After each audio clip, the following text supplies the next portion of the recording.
How's it going, Grace? Good. How's it really going? It's going okay. Right now, you're doing okay? Yeah, right now. Um, Hit or miss? yeah, I mean, it's been 4.5 months, so it's not. December 2nd, right? Is that Yes. when Jordy died? Yep. Yeah. That that was at night, right? Yeah. It was So, at like 10, I think 10:15 was the official time of death. yeah. So take us back as hard as I'm sure that is to that. Did you find out that night, I assume, or did you find out the next day? No, so that was a normal Saturday. Actually, I went out that night with some friends from Annabelle's school, other like moms of kids her age, Mm-hmm. which I don't do very often. And as far as I knew, I got home at like 9:30. I went to bed. It was a normal evening. And then on Sunday morning, the 3rd, I woke up to Lucas like kind of shaking my shoulder. And I opened my eyes and he said, Jordy died in a car accident last night, which was just like, I mean, it's not news that you ever are expecting to wake up to. And like with no warning like that, just like I literally went from like peaceful sleep to like that's my new reality. And it felt like being catapulted into a nightmare, like, Yeah, like, am I still sleeping or? Yeah, right. Like there's no, you want to be like, no, wait a minute, this isn't true. Like, let me go back in time. Like, this can't be happening. This can't be the reality. But I just like, I ended up like jumping right out of bed. It like because that just jolted me awake, and I went downstairs and I called my mom on the phone, and I actually don't even really remember what she said exactly. Just she told me that he had been in a car accident, and that they had was had. she the one that called the phone and Lucas answered, or? So, she and my dad had both been calling our cell phones. We're old fashioned, I guess. We don't keep our phones on at night, like we don't keep them in the bedroom. Yeah. So we didn't have them. But they had tried calling us probably around like 6 in the morning, Okay. and we didn't answer. So they had left a few voicemails just saying, please call, it's an emergency. So he had woken up before me and gotten those messages. So he called them back Yeah. first. Figure out what was going on, and Yep. yeah, yeah. How did your parents find out? So they had two state troopers bang on the door, I think around like 5 o'clock in the morning. Mm-hmm. And I guess they were able to hear the door, so they opened the door. And I think my mom said that she had like a nasty feeling in her stomach, of course. Like, Yeah, that's usually not a great news. no, it's Yeah, not a normal experience. And yeah. they said, are you Jordan Pimentel's parents? And they said yes. And they said he was in a car crash and he didn't survive. And it took a while for that to like for them to digest that. Like my mom was Can't just like, imagine. Yeah. what? And I think they were with my parents for a while, just like talking things over. Imagine having that job as a state trooper. Man, Yeah, can't imagine. I Yeah. know. So after I got off the phone with my mom, Lucas had gone upstairs to wake up the kids and tell them. And they, of course, they were crying. They were upset because he was a really fun uncle. But we kind of just like got dressed and went over to my parents' house, where my one of my older brothers already was, and then the other one was on his way. Yeah. And we kind of just, I don't know, we just like sat and cried and hugged and Mm. I don't know. It's a weird feeling. Like in some ways, there were like moments of numbness where like you can't even really believe what's happening. Like you just can't Yeah. believe that it's your reality now. When did you start getting like details of what happened? And So that was actually probably one of the most frustrating parts. mm, Like my parents and my children had actually been with Jordy that Friday night, so the night before he died. Like had dinner there. They hung out. He had a dog that they played with, and like it was a really good time. Like just so then the next day, as far as we knew, he had just been like home most of the day, and he was cooking. Like he made a pot roast, and then I guess he went out. He had told somebody that he was going to meet up with a friend, but that friend said that they didn't actually meet up. So we actually had no idea like where he had gone when he was like in the car or what he was doing that night. Mm-hmm. And all we knew is that it was a head-on collision. But yeah, we like the details were missing, and it's kind of hard to deal with that like when you have so many questions and like no answers. Yeah. And like we were told that it was going to take several months for like accident reconstruction to be completed, and so it was going to be like a long waiting game of finding out details. And the other driver died as well. She did. Yeah. So did that. What was that like? Obviously, just knowing there was someone else involved, and Yeah, no, it's awful.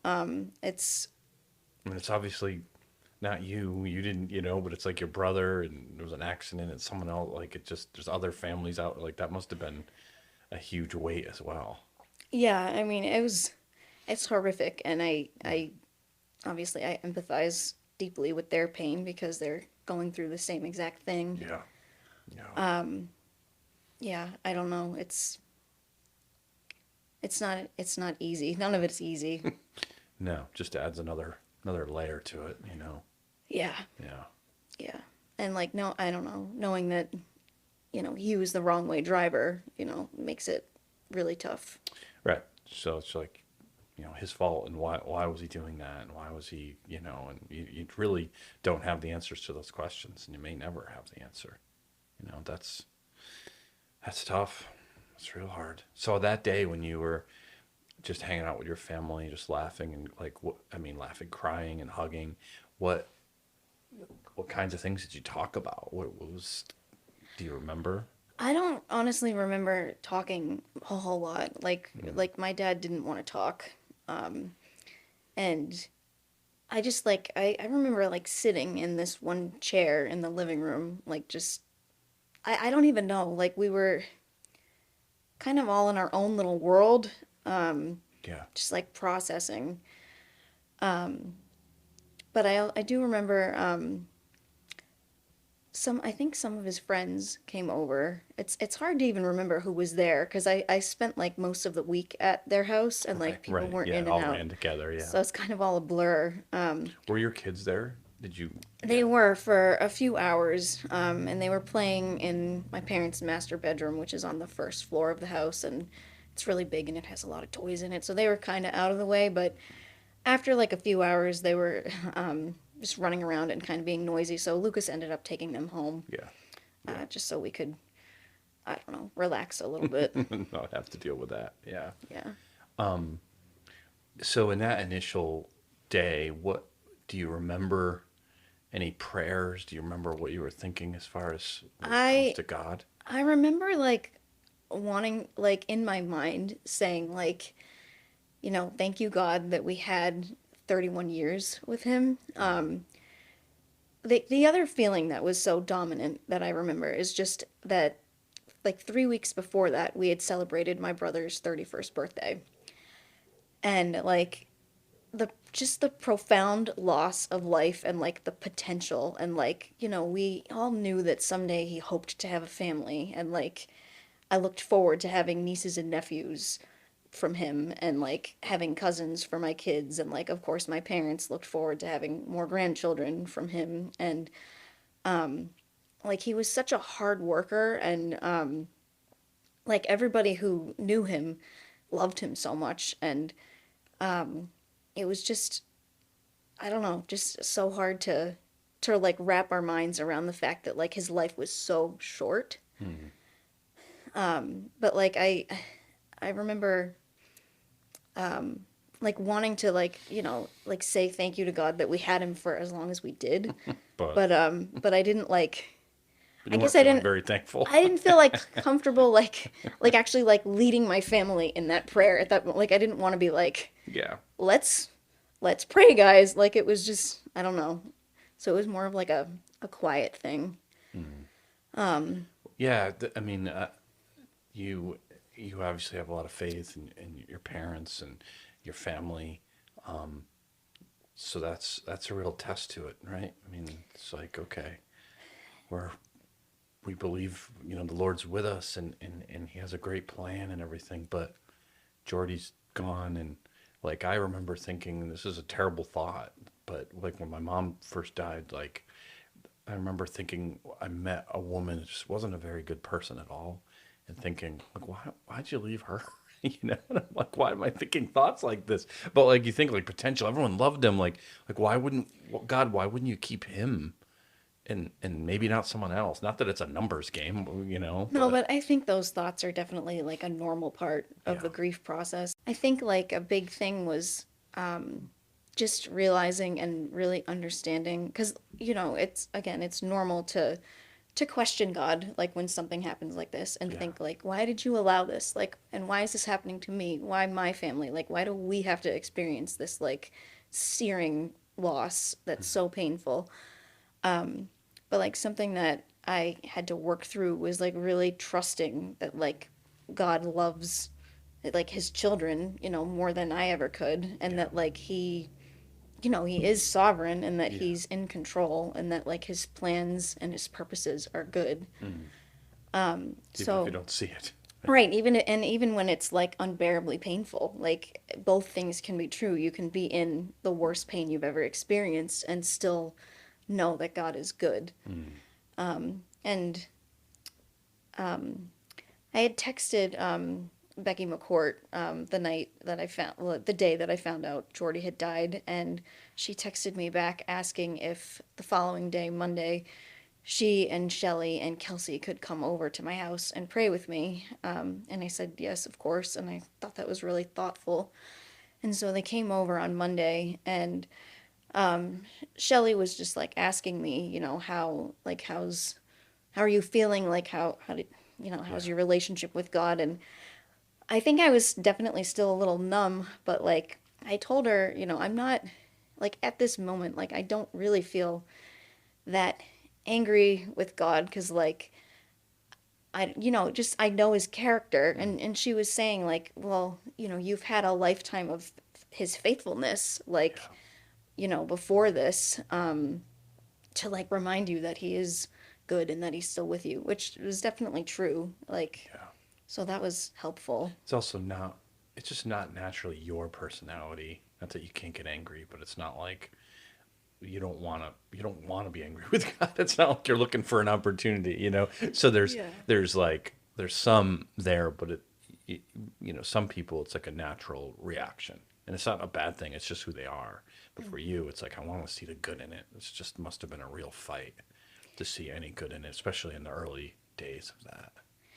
Yeah, and like I don't know, in some ways the first few days are just so wild, like you're Yeah. kind of running on adrenaline and like it's really weird because you're planning like funeral services and stuff Yeah. like and trying to make plans and arrangements that are like nice and you know decent when you're in the worst pain you've ever felt.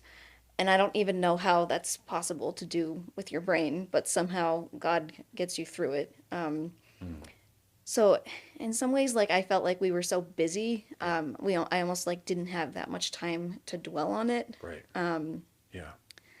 Yeah, that happens where you just. That's why I always tell people who are older, like, plan as much as you can so your family doesn't have to worry about it. And Yeah, it's always great when they do that because then it's not like, oh, I got to deal with the finances. I got to deal with the, death certificate. I got to deal with the funeral arrangements, all this, and I don't know where anything is. And you're trying to grieve, right? So it's like, as much as we can save our family from that. But when you're 31 years old, no one's thinking like that, you know? right. I mean, all of his stuff was left, and you know, and it's just so many pieces to pick up. I can't imagine. Did you work on that together as a family, or like did you have help doing that? Yeah, so It was, I think, the Tuesday after he died, so a few days later. My mom, my dad, and my two older brothers and I all went to the funeral home together to make the arrangements. Hmm. And the funeral director, Bridget, was amazing. Like, she was so compassionate, and like she was able to like keep us on task, but she was also very like sensitive to how sad and difficult it was. Yeah. And also my parents' pastor was there too, Yep. for extra support. And so, we cried through like picking flowers and picking a casket and like all those things and like picking verses, and but we were somehow able to do it. And then the absolute worst part of that was that his body was in the morgue. Right. And my mom especially just really needed to like see him to get that closure. And I don't know. I feel like people were kind of like, why would you do that? Like, why would you go look at him? Because like he didn't have any like makeup on. He had been cleaned up, but it was just kind of something we all felt like we needed to do because it needed to be more real. So Hmm. the funeral director, she like opened the door and was like, "You can go in." And like going in there and seeing him on a table Hmm. was like the worst experience of my life. If you could go back, would you still do that? I still would, Hmm. but it just made it so real. Like you're looking death in the face. And like obviously we all know that like everyone dies, that we're not immortal, that we're not going to be here forever, but it was such like an ugly reminder that like death is real and that like we don't know how much time we're going to have. And I just like I think when I walked in I screamed and my knees buckled. I like fell to the floor and like my brothers were trying to like pick me up and I was like, don't touch me. Like I needed to not be touched. Hmm. And it was like absolute agony. It was like the worst thing I've ever done. But like I just feel like it was necessary to get that closure. And But it was almost like you said you had been numb and sort of natural defenses, and they all. right, so like it all came like to a boil in that room. And then what I felt like was even weirder was then after it was over, like that was at the very end, so all the arrangements were done. And then we like went to the parking lot and I went right back to being numb and like Hmm. we went back to my parents' house and like That's a lot of emotion in one. Like that's adrenaline. Your yeah. body was probably just spent. You know. Yeah, I found it so strange how like just like, you know, 2 minutes before that I could be reeling so hard and like feeling all these Do you remember emotions. how the rest? Well, your brothers were trying to help you, obviously, but your parents. Do you remember anything about their reaction during that moment? My mom spent a while like talking to him. Yeah. She was crying and then my dad, I don't think my dad stayed in the room very long. Like he went off and was just with the pastor. I don't really remember what my brothers were doing. I think they were a little bit more stoic, but I wasn't really like paying that Yeah. much attention. Yeah. You had a lot going on. Yeah.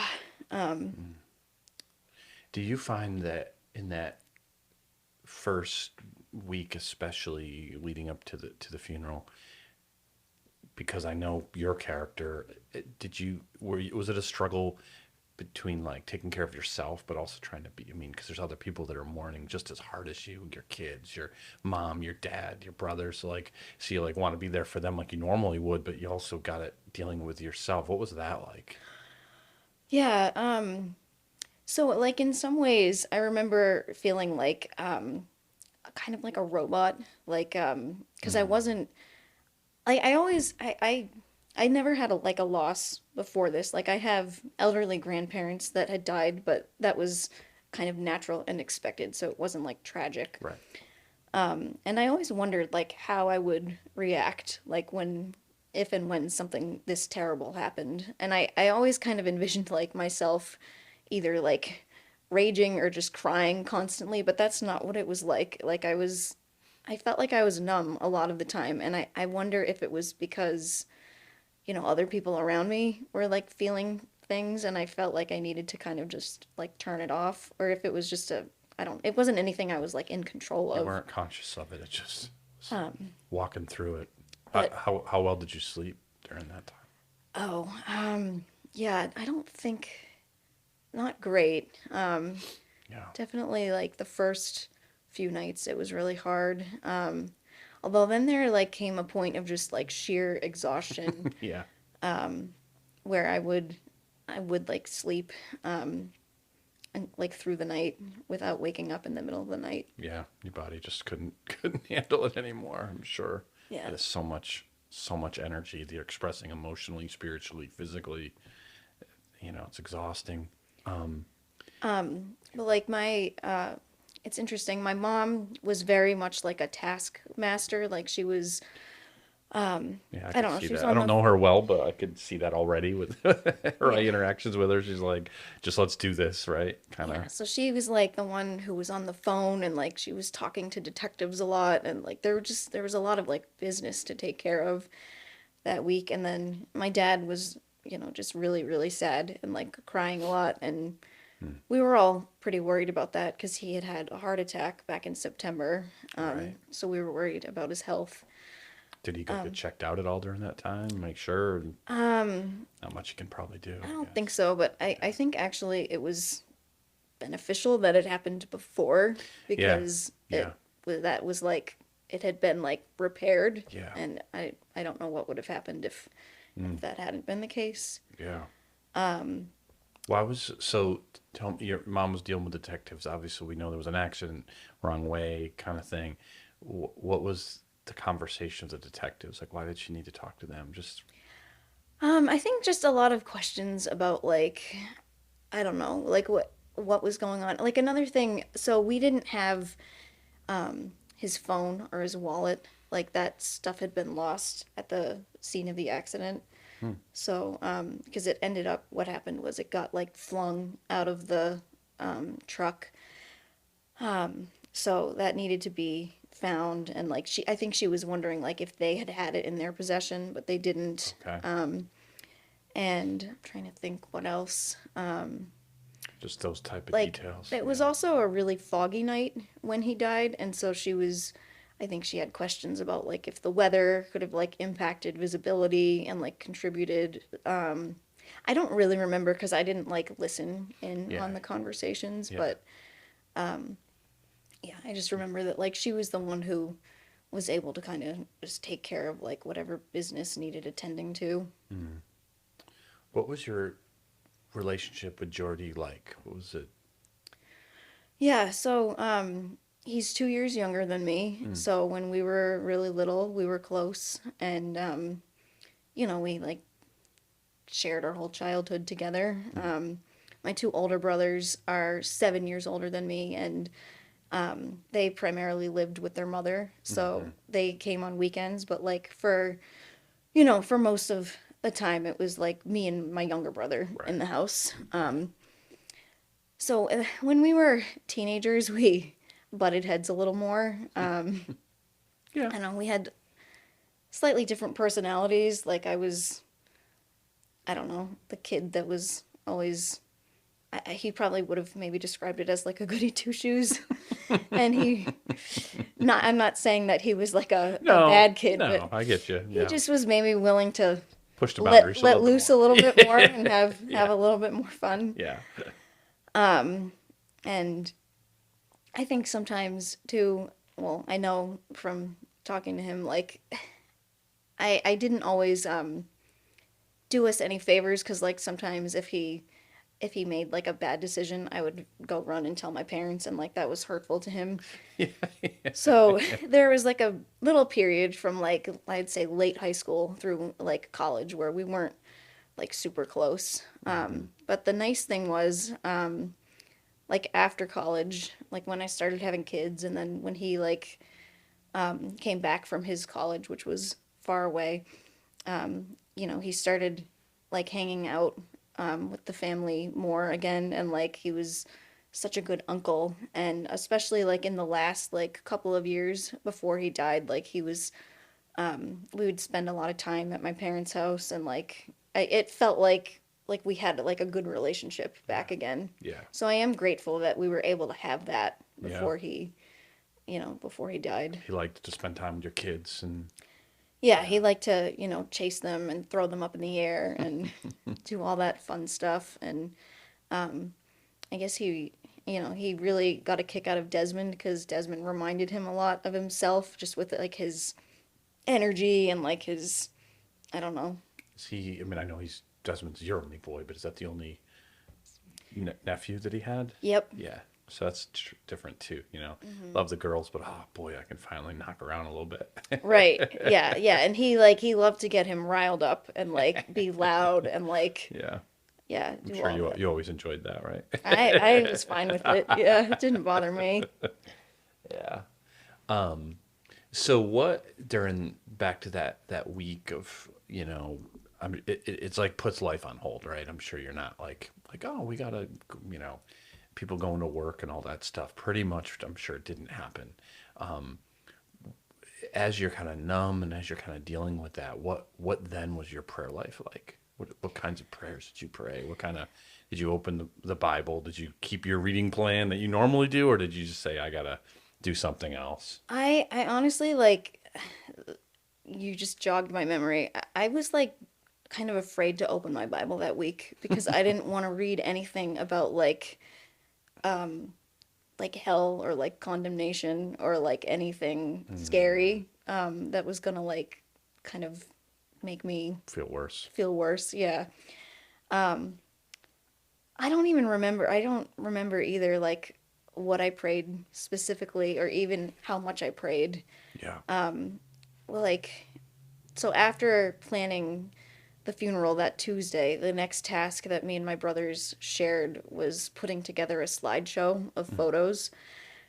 You'd think that like wouldn't take too long, but it took like I want to say like 8 hours over like 2 days, maybe even longer than 8 hours. Like because we were just gathering like all of the pictures from like his childhood and then his young adulthood, and like some of them were old printouts that we were like taking pictures of so we could have them digitally and like editing them so that they would look nice in a slideshow. And that was like really emotionally exhausting to like go down memory lane. And like my dad couldn't even be in the room when we were doing all of that because it was just too raw for him. And like seeing pictures of him was very like triggering.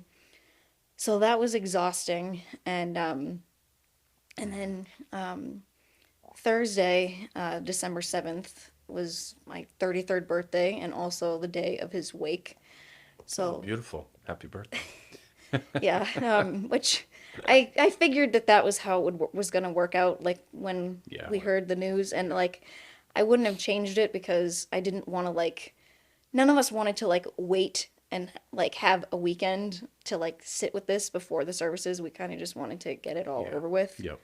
But But yeah, the day of the wake was really tough. I think we got there at like 3 o'clock, and we had some time privately to like see him in the casket before it was closed. And then people started coming, and it was supposed to be like from 4 to 7, but I think the last people came through at about like 8:15.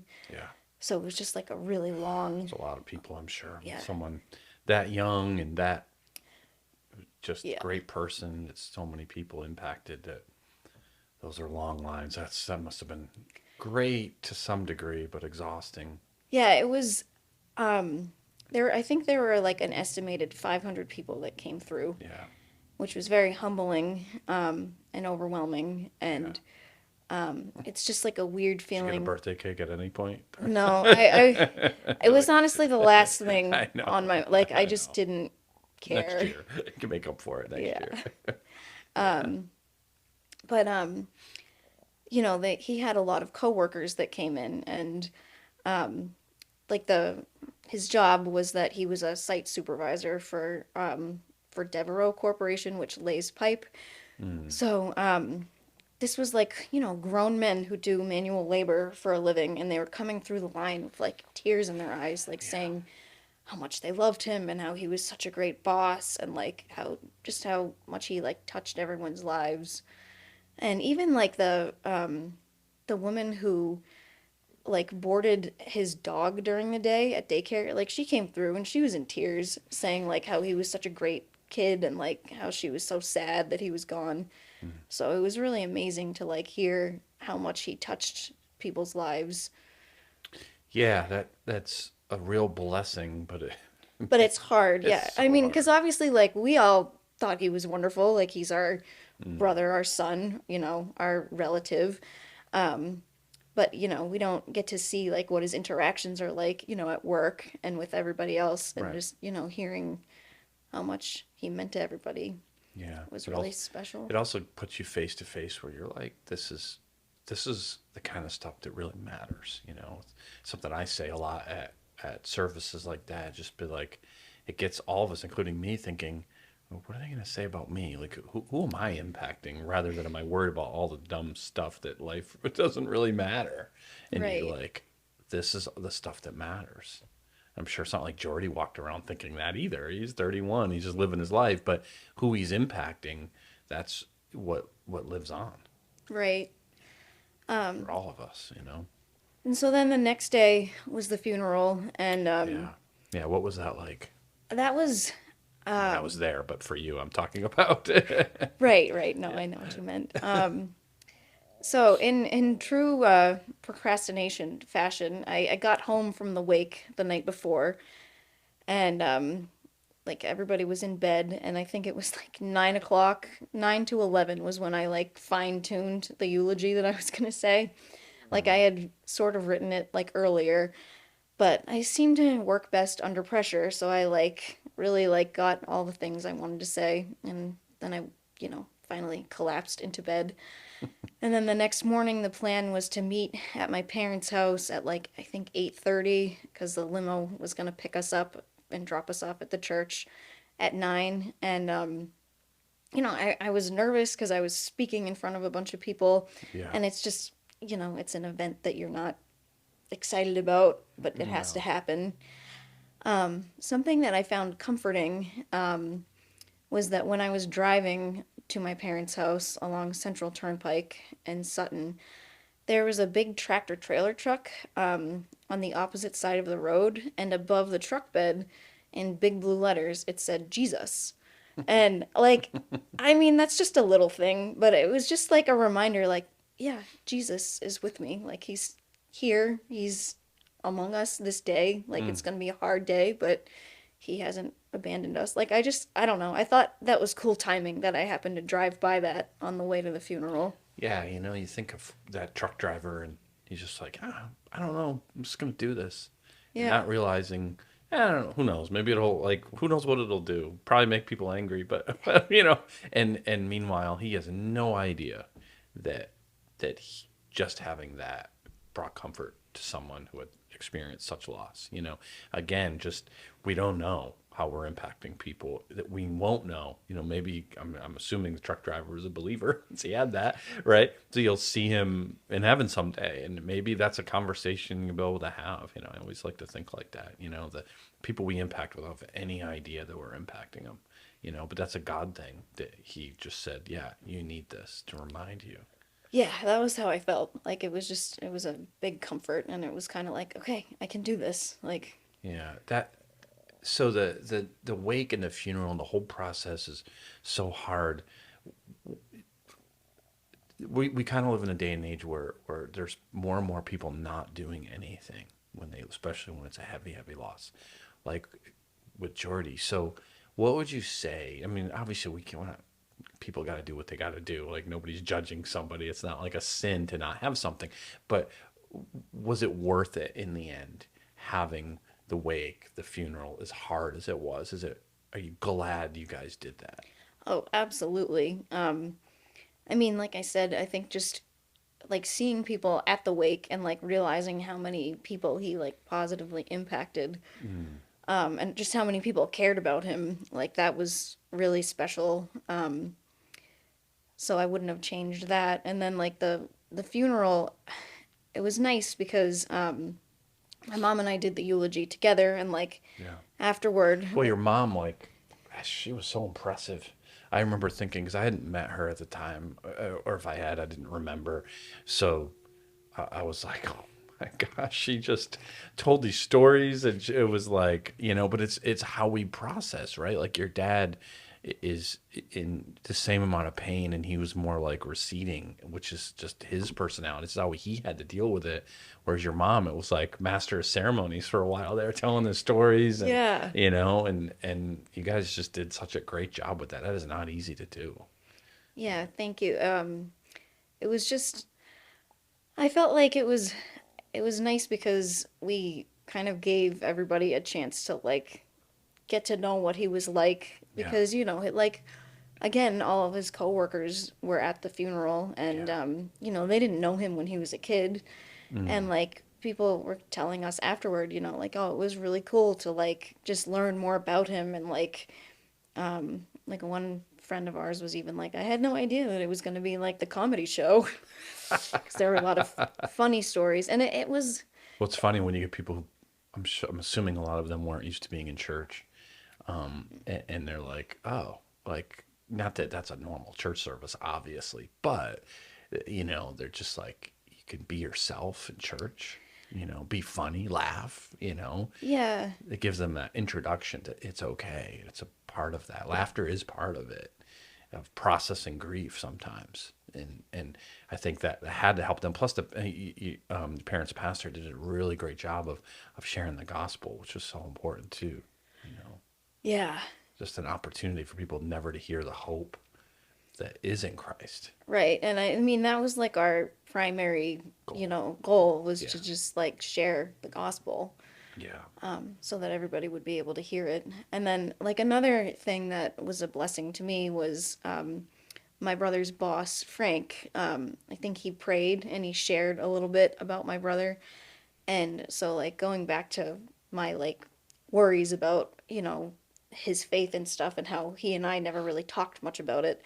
But Frank said that like he did talk to my brother a lot about faith and like mm, he was very, convinced that my brother yeah. I had remember that. faith and that like he just had a quieter way of like sharing it and that it was more kind of the way he lived than like him talking about it. But that was encouraging to Yeah, me yeah. Like and I said earlier, I think hearing that, I agree, and I think I think Jordy would have shown that, right? Like, it's hard to say because obviously God had a plan for him not to live longer, but I think being 31 and still not quite settled down in a lot of ways, but as that would have happened, he would have seen the need for more, like what we would see, like normal kind of Christian fruit, like in church, and let's do that. But you can see by the amount of lives he touched that that he he had that inside him, and it just wasn't forming the way you would normally see it yeah. yet. And that must have been such a comfort to you, since that was such a hard part of the initial grief for you. It's like, well, what how much did he believe, that kind of thing. Right. And then also my parents' pastor like touched on that too, Yeah, 'cause he like shared the story about golfing with him for right. several hours and like so that was a comfort. So like just to circle back to your question, like Mm, I am so glad that we had those services and yeah, like it was a really important part of like processing it and like just getting that closure. yeah.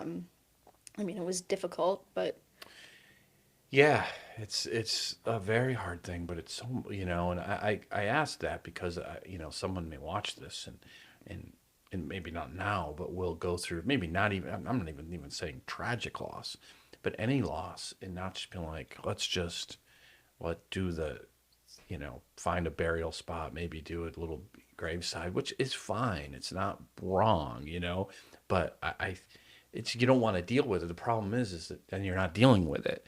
And if you don't deal with it, and it's going to be other ways that's going to come out.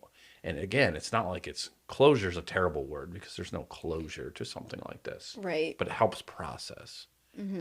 the reality of it.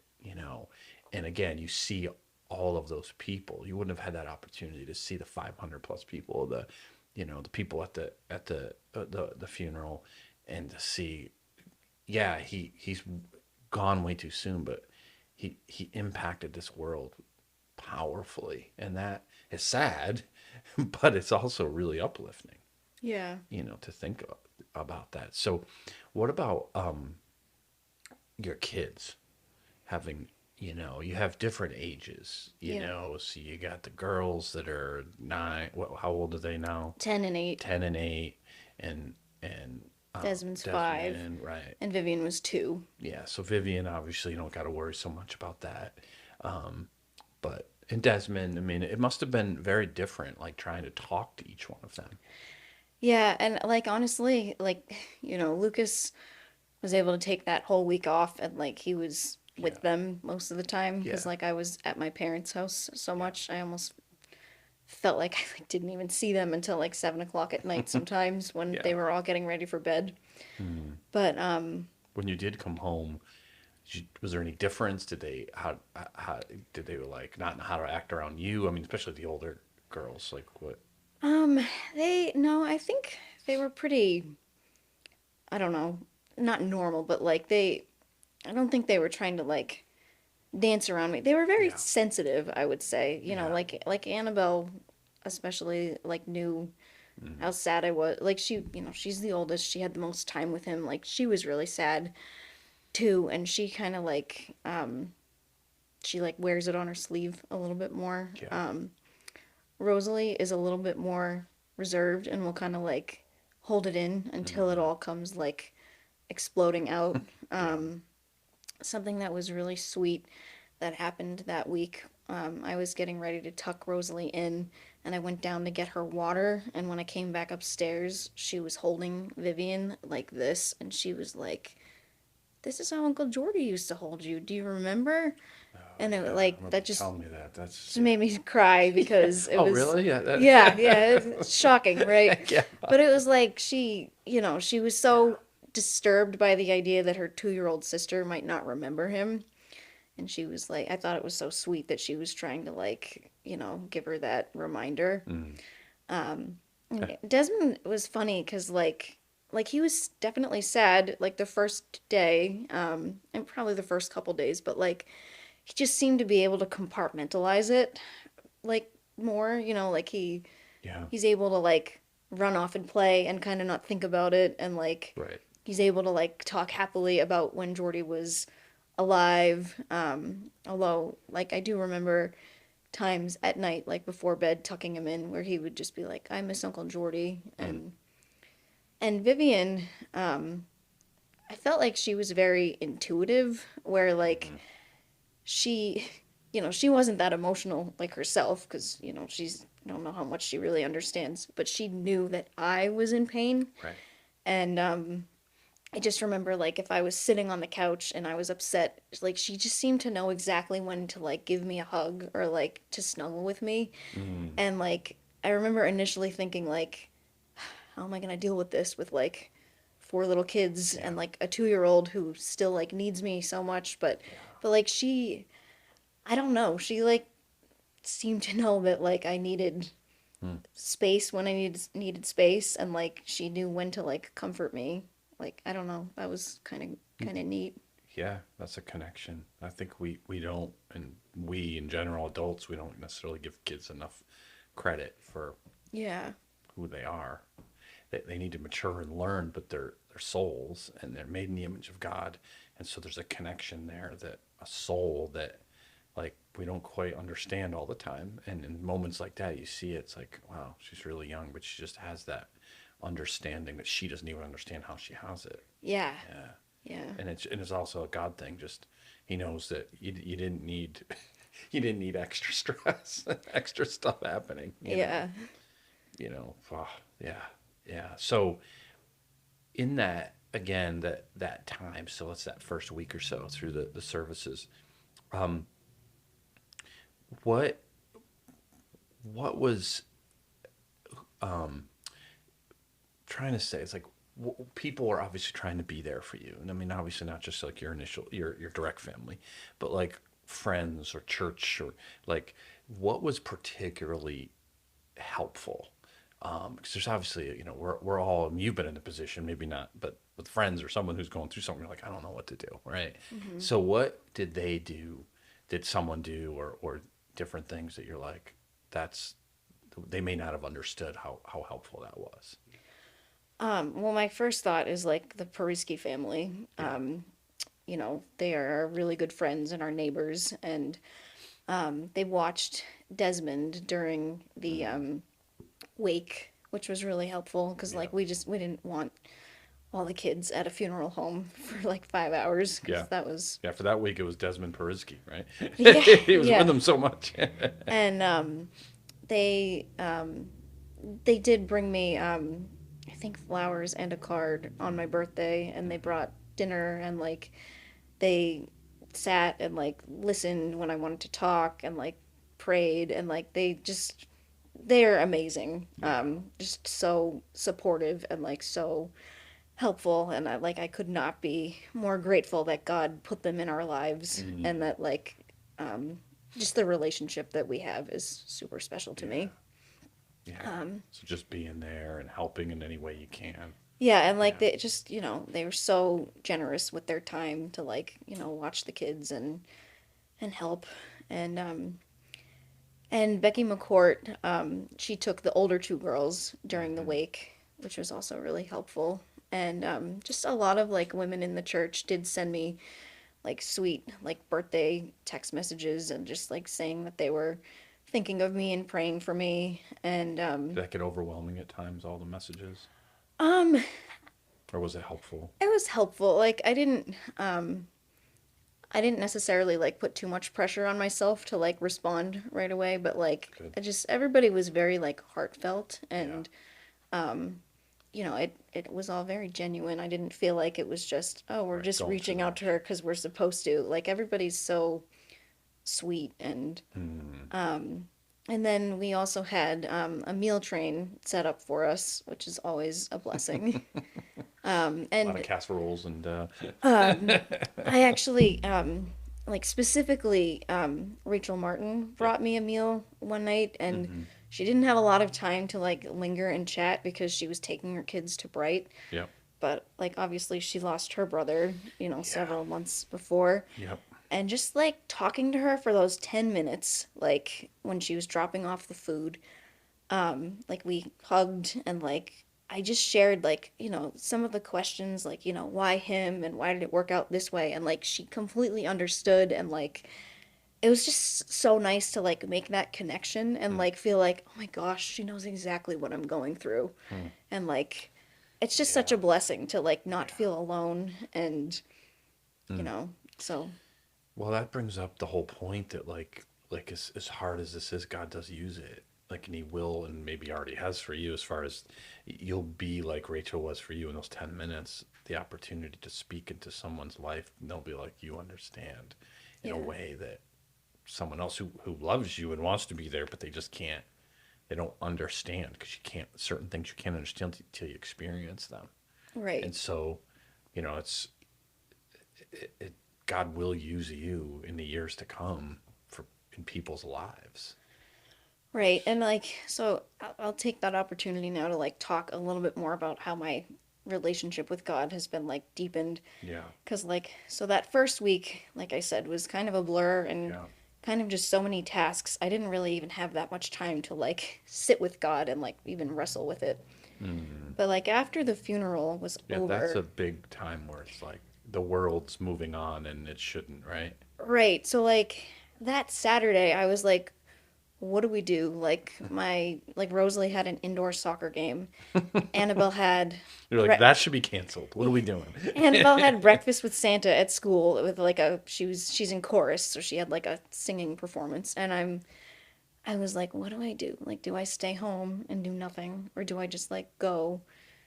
I opted to go. So like I think my dad and I went to the soccer game, and then we went over to the school to like finish up breakfast with Santa, which was really weird, and like looking back it was probably too much like at the time. Like it Mhm. was just very weird to like be among people who, are just like living their lives. normally. And then but I don't know. I guess I was still maybe running a little bit on adrenaline. But like on that Sunday, I just remember like the depression Mhm. sinking in like really badly. Like it was like, okay, What did that feel like? it just felt so dark. Mm. Um, I actually, I should have brought a Bible, but in Psalm 55, maybe I'll just pull it up so I can actually quote it accurately. We don't need heresy here. All right. No, you can summarize if you want. Well, as a perfectionist, I don't want to mess it up. So, but of course, now the phone is spazzing out and not. Look at this. It won't let me open Chrome. Let me see. Don't worry. Jeez Louise. Oh my gosh. I don't know what our service up here is like either. So I think mine's coming up. Don't worry. He can edit some of this. Wow, Bible Gateway is really lame now. They like pull up ads and stuff.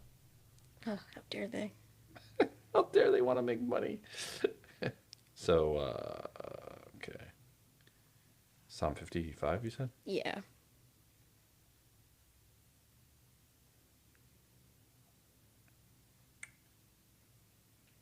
Thank you. So like the feeling was, okay, the funeral's over, everybody's gone, everyone's going back to their life, Mm-hmm. and now I'm just like stuck trying to figure out how to like move on and what life is gonna look like, going forward. Right. And I've never really like struggled with depression. That's not my personality, or like that's just not a It hasn't struggle been a I've struggle had. for you. Yeah. And Yeah. but this was like very, very real and very deep and very dark, of just feeling like I don't know. I guess that was when I felt like, God, like, where are you? Like, did you abandon us? Like, Yeah. what's going on? And so I finally like was cracking my Bible open, Mm. and Psalms is a good place to go. yeah, so that's where I went because I know, like, David Yeah. went through some really hard things. Yeah. But in Psalm 55, verse 4, it says, "My heart is in anguish within me. The terrors of death have fallen upon me. Fear and trembling come upon me, and horror overwhelms me. And I say, oh, that I had wings like a dove. I would fly away and be at rest. Yes, I would wander far away. I would lodge in the wilderness." And that was how I felt. I felt like, yeah, the terrors of death have come upon me. And if I could fly away and be away from all this, I would. Mm. So one thing I ended up doing was I called my parents' pastor, because like I started thinking again like about just my brother and like where he was. Yeah. And Needed that golf outing and yeah. yeah, and I was, I just like, I don't know, I like wanted to know that I was gonna like see him again, or like, have that hope. Mm. And so I just wanted to like ask him some more questions, like, like what else did you and my brother talk about? And like, Yeah. so we talked on the phone a couple days later. I think it might have been the Tuesday after. So like we're like maybe a week and a half in, and actually I'll need that for a second. Yeah. And he was telling me, he said, of course, he was like, I really can't like tell you, I can't guarantee, one way or the other, because obviously only God can know the Right. heart and Right. judge the heart. Right. But he's like, based on like any conversation that I've had with your brother, like I'm not worried about it. I Mm-hmm. don't think that you need to worry about it. And I wouldn't just say that to you. Like he Yeah. was like, I really believe that. Yeah.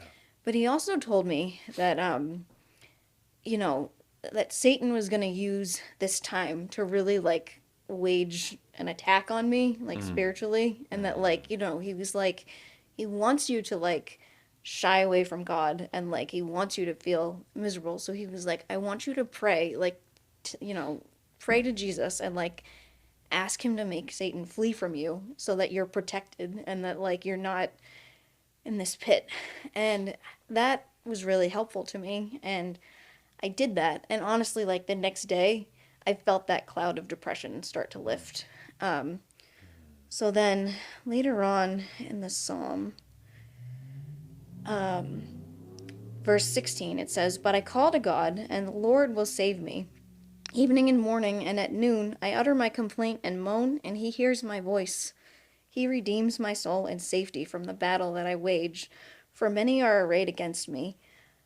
God will give ear and humble them, for he who is enthroned from old, because they do not change and do not fear God."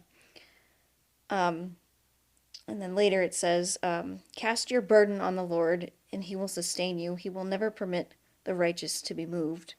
Mm. So, like, I liked how it was the same psalm where David was saying, "Oh, the terrors of death have come upon me." And then he was saying, just a few verses later, "No, the Lord's going to save me and have compassion on me." So, like, that was really helpful to me. Can you imagine going through that without having faith? No, I can't. And, like, Because so, so, so many people do, and I just feel for them. It's like, how do you sit in that pain, even angry with God and feeling distant, but still knowing you can call on Him, but not having that, you know? yeah. And, like, that was something that I talked to my dad about, and just, I don't even remember who else, but, like, I did say, like, as difficult as this is, and as much as I don't necessarily understand like the plan and the purpose, like this would be so much worse if I Mm. didn't have faith, because Yeah, then it would really all be for yeah, nothing. Like, meaningless, yeah, completely. And there's no help. Can't have help from someone who's not there. right. So like, I don't know. Um, the way that it's like impacted my relationship with God is just that it has made my faith like more real to me. How come, do you think? Just because like I know, like, I really know now that even when things are like terrible and when I'm suffering, like, that he's still there and that he's still good, and that, like, it was never, it never occurred to me, like, once during this process to be like, well, God abandoned me, so obviously, like, I'm gonna abandon him. Like, it never, Right. turning my back on God was just not like an option Yeah. for me. Like, I didn't feel like, he was mean or cruel or anything like that. And actually, during like the Bow series, the Yeah. first week, where you talked about believing, that sermon really spoke to me because you talked a lot about people in the Bible who suffered, Mm. and they chose to believe that God was good and that like he was trustworthy, Right. It's a choice. and that like and their souls were made right with God, and so they were able to like endure whatever suffering they Mm. had. And it wasn't like God fixed whatever situation they were in and then they trusted before. Right. And you talked about Mary and how much she had to suffer, watching Jesus die. Mm. And like that was just so helpful to me also, because it was like, yeah, like now I'm like among these saints who Mm. have really experienced suffering and really hard things and hard trials, and I know that my faith is real, and that like and I know that God is still good. Like I know that because I've experienced it, and Yeah. I believe it. So like it's just more genuine now. Yeah, people will say it's a fairy tale and you're just using it as a crutch. It's like how when you go through something like what you went through and are going through still, how could it just we're just tricking our mind into believing God exists? Like I don't ever get that. I mean, I get what people are saying because they never experienced what you experienced, but it's so real. Like there's no way that it's not like you just were like, I'm just going to pretend. It's like you're really crying out to God. You're really wrestling with some of the hardest things, and yet a peace came on you, even in the greatest depression. Like it's such a good evidence, so I can see why that drew you closer to Him. Like he's real. Right, and I think like that's just the thing, like that peace that I experienced after I like prayed and asked God to like deliver me from those horrible feelings, and like Mm. reading that psalm and like Yeah. hearing, God listens when we cry out to him. like the peace that you feel, like that is not something that ever could have come from me. Right. Like especially not that quickly. No, unless Like you're a crazy person and like a dual personality or something, but it's just not a. the I agree. Like, yeah, yeah. so yeah, it's just and I guess it's hard to explain to someone like if Mm. they're skeptical and not going to believe it. I don't know what I could say that would convince them. But Yeah, like I just would. I would implore anyone just to not try. Like open yourself up to the fact that nobody's gonna ever force you to believe, but like just because there's so many that don't. It's like they don't even. They've made up their mind. There's no God. There's no whatever. Or there's or whatever they believe, and it's like that. Instead, just why don't you step back and let God be real, or at least seek Him. And we know what the Bible says. He will be found if you seek Him. right. Especially if you're in pain or in a trial. Like whatever that might be. So He drew you closer. So you've now it's been we're now in April, so a little over 4 months, Hmm. right? So that's still pretty raw. You probably have some days, some moments where like what's it like now, or what's it the process been like after the initial depression and God giving you that peace? What's that been like, or what is it like now? Yeah, it's definitely it can still be hard. Um Yeah, I think sometimes I get stuck on like okay, this is still like our reality and like this is you had to go through the holidays pretty quick too, like Christmas and all that, right? right, Yeah, right. Christmas actually somehow was okay. I hosted just to take that burden off of my parents, yeah. and I tried to make it like special, but like low stress. But I made a chicken dinner. Everybody enjoyed the food. We played Wii games together, and it was a good like family bonding experience. So although it was challenging, I feel like it was as good as it could have been given the circumstances. Part of you had to been thinking, knowing Jordy, which is so hard, but it's like if he could tell you, it's like, guys, don't sit around and mope. Yeah, and like Especially being with the Lord, which we believe he is. He definitely would say that. But regardless, just like his personality would be like, let's not all mope around. Let's have fun. right, right. Like he was so fun. Yeah. That's just who he was. And that was one thing my older brother Ryan said a lot was like he wouldn't want us to be miserable and like, depressed. Yeah. So, But you are. So, right, and he right. would be like, if it happened to you when he was left, he wouldn't just be like, let's have fun. Like, he would be miserable and depressed. He would lose his sister. So, but there's a balance there.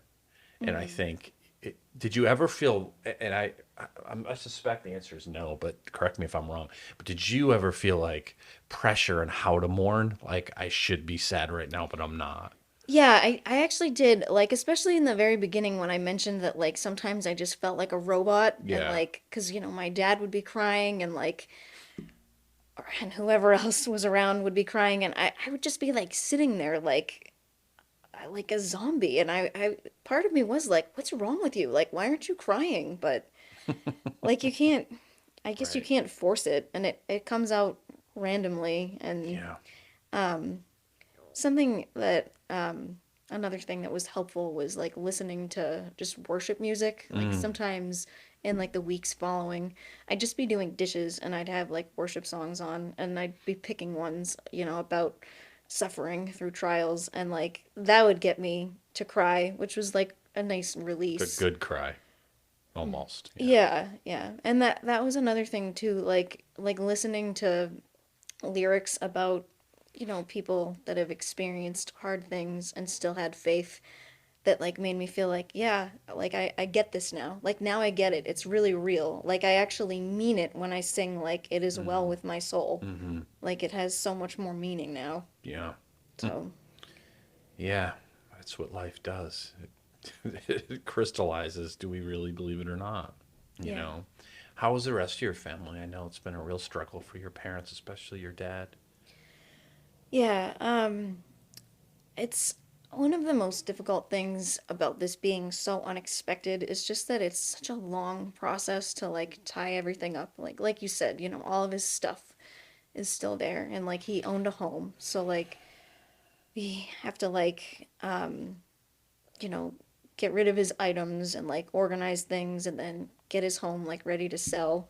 Mm, And that's just all very painful. Like I've only been to his house once since it all happened, but like I went with my mom to help her do laundry one day and like it was terrible like being in there and just like seeing how neat he kept everything and like he was such a like responsible homeowner like in his basement, you know, he has all the tools and all the right things like and like I know that about him. Like yeah, I know yeah, he's a responsible kid, but like seeing his space and like kind of having it be more real yeah. was like, man, why does he have to be gone? You know, it kind of brought that back and it was sad. Who had to do a lot of that? My mom has been doing most of it. Um, she kind of finds it comforting to like Yeah. be in his space and like be around his stuff. Yeah, you know, when I said especially your dad, that's probably unfair to your mom. It's really hard for her. She just, they process it differently. She is trying to get her way through it by like doing and like you said, she talked to him. Your dad needed to leave the room. And that's just like who we are as people, you know, and like there's no rules on grief. It's trust Jesus and walk and whatever that might mean in that Yeah. moment is what it means, you know. So that sounds like what she's continued to do is like, you know, and she, in some of my brief conversations with her, she said things like, you know, like we are not, like we're gonna trust God in this. We are not, you know, like she said, a death of a child is a high percentage of splitting couples up, and she's like, that's just not happening to us. Like we are gonna stick to each other. And it's just like she's just very determined, which is so admirable when you lost your son, like there's nothing worse. Yeah, I think there's definitely been like a lot of grace because they obviously do have different personalities and like different ways of processing. Yeah, that's why there's always so much pain. You should be acting this way. You should be, and it's just like that. Yeah, that grace for each other has to be there, Yeah. man. So, like I don't feel like recently I don't like get as sad anymore because it's just, I don't know. I've kind of come to a point where it just kind of is what it is. I mean, I'm not happy about it, obviously. Right.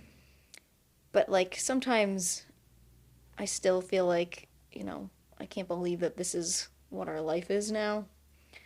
Mm. And I guess in some ways, I don't even know. I don't even know if my brain has still fully like wrapped, like, I don't know if I've wrapped my brain around it fully. I'm sure you probably haven't, you know. Like in some ways, it just feels like he's still on like a really long vacation. Like he Yeah. moved to Hawaii and we'll see him in September or something. So I don't know if it's just gonna be like a long year until we get to that anniversary and it kind of cements it more fully. Have you had any dreams about him since? I have, yeah. I had a handful like in the month following, Hmm. and I had a couple in like the last few weeks. It's sad, like they all seem to have the same theme where like I'm trying to like save him from his fate. Oh man, that's rough. Yeah, like there's were a few in the beginning where I knew that he was gonna be getting in a car accident, and so I would like ask him to like stay home and like not Yeah. get in the car or like in one of the dreams I was like, well, I'll go with you, like thinking I'd be able to like stop him, and then in the dream I thought, no, but I can't because then I'll die too and I'll leave my family. Like Oh it's my just, gosh. I know Wow.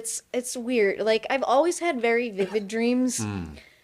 so yeah, they're very detailed. And in a different dream I had, we thought that like we knew that he had died, and I called his phone randomly like 2 weeks later because we were going to my mom's birthday dinner, and he answered the phone, and I was like shocked, and I was like, "You're alive?" And he was like, "Yeah," and I'm like, "Are you coming to dinner?" And he was like, Yeah, and then I talked to this man who was watching me, and I was like, "It's my brother. Like, we all thought that he had died, but he's here." So that was a crappy one to wake up Wow. from. You're like, yay, no. Yeah. So, Dreams. Man, a- dreams are weird.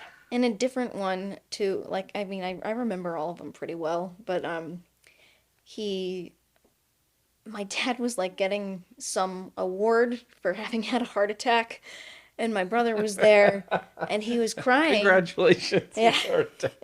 Dreams, man. Oh, that's so funny. But my brother was crying and he was like, I wish I was still here to help take care of him, and that was sad.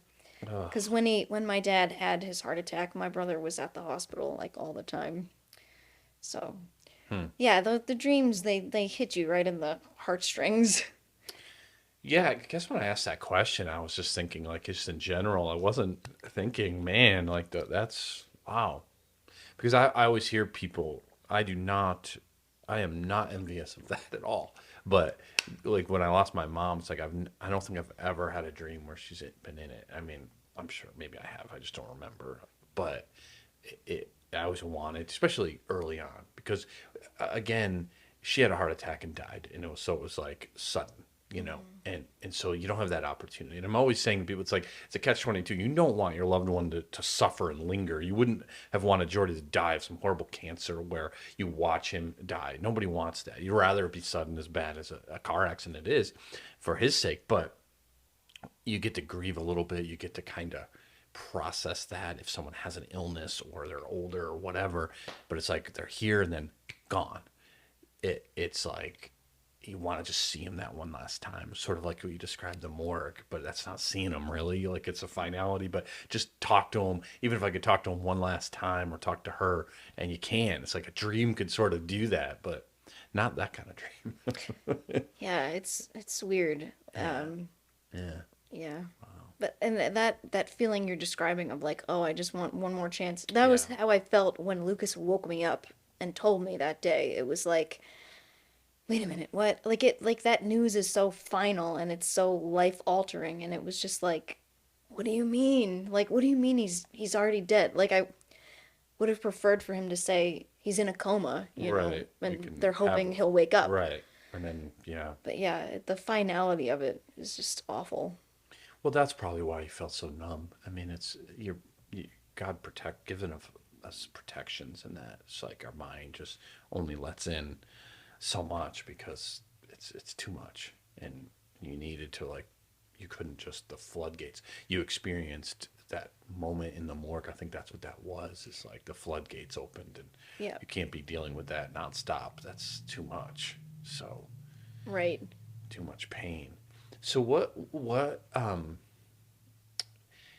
would you what kind of advice would you give to someone? Not necessarily the exact circumstance of you, but like similar, just kind of grief that's kind of shocking and sudden and not something they expected. What would you say to them? What kind of counsel would you give them? I know it's a lot, Boy, but pressure's on I for know. this one. No pressure. Um, I don't know. Like, I guess to just be like gentle with yourself and your loved ones, and like try not to have like expectations of like, if this one is processing one way and it's different from what you're doing, like try to have that understanding, because it's so important to like have, just extend grace to each other and not like feel like someone's doing it wrong. Hmm.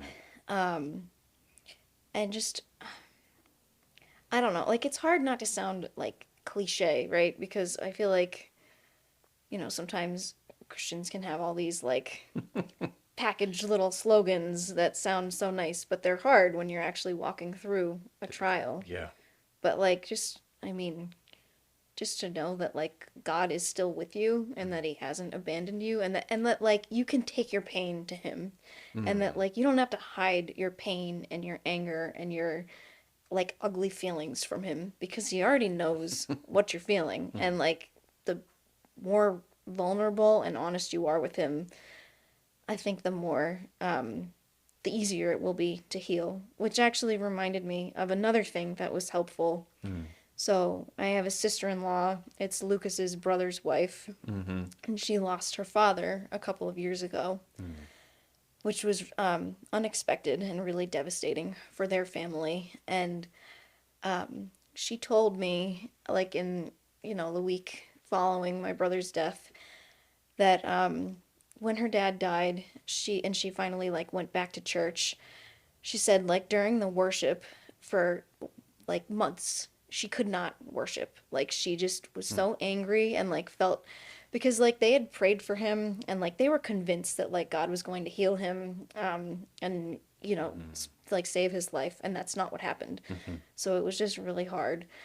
But so she said, when like everybody in church would be singing, I was just kind of like having it out with God, and I was like saying, I can't sing, like I don't trust you right now. And she admitted that, and she said, I just don't know how to trust you again. I don't know when I will. And she said that in that vulnerability, God was mending her heart. And like, I don't know exactly how long it took, but however many weeks or months, like slowly, she just was able to like worship again and Mm. feel that trust again.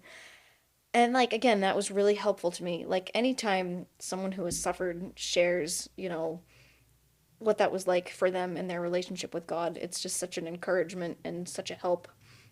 And I felt like, yeah, he can handle it. Like he knows what we're feeling, like he knows the pain, and like just remembering that he experienced such great suffering like Mm. before he went to the cross and while he was on the cross. Like I don't know, he's not a God who doesn't get it. Like he Mm-hmm. completely gets it. Mm. And so I And he's just also a God who cares. right, he cares and Mm. he's with us right in it. Yeah. And Wow, it's like your sister-in-law lived Psalm 55.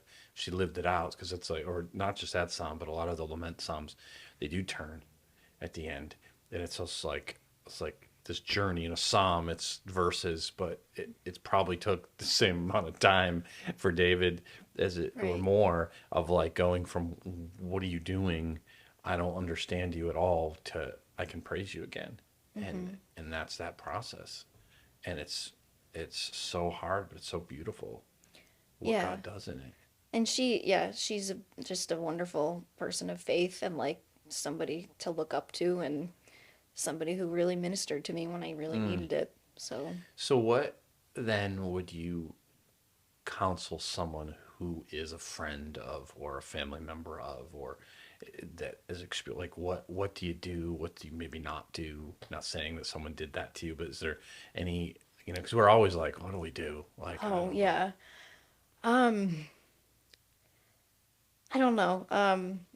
I know like everybody has the best of intentions, so I don't want to like No, I know. sound like anything was bad, but I guess like definitely call before you show up at someone's Yeah, house. yeah. Yeah, it's just 2024 people, right? Like come on.